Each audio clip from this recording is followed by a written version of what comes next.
Democrats continue to try and diagnose what went wrong in 2024 as the year winds down and President Joe Biden's time in office comes to an end. National correspondent Matt Gallica reports on the regrets some in the party and the president himself has from a disastrous 2024 election cycle. New reporting from the Washington Post says President Joe Biden and those closest to him believe he should have stayed in the presidential race. The Post report, citing anonymous sources, said Biden and these aides have told people in recent days that he could have defeated Trump. It was a head-scratching comment to some people diagnosing what went wrong for Democrats in 2024. We read in the Washington Post that his advisors are saying that he regrets that he dropped out of the race.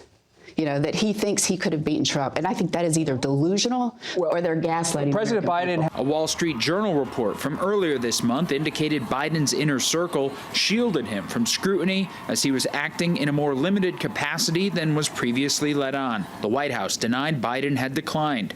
Recently, the president has seemingly admitted the landscape of American politics has changed and he and the Democrats haven't kept up, especially in the media, a place where Donald Trump has thrived. Everything's changing, but the biggest change taking place is the press.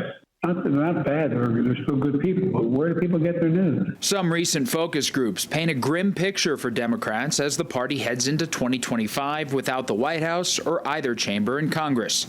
Polling from Navigator Research casts the party as weak and overly focused on diversity and elites. Teamsters Union President Sean O'Brien seemed to boost the elitist perception when he shared a story about a meeting with Vice President Kamala Harris during her unsuccessful bid for president. So, you know, you're there trying to get our support.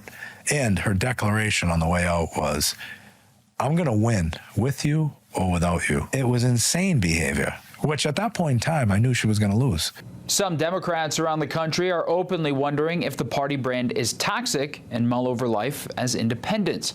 Hawaii Democratic Senator Brian Schatz had a slightly different view. While saying problems need to be addressed, he recently told Politico the door swings both ways in Washington and that Republicans could overplay their hand while Democrats try and regroup.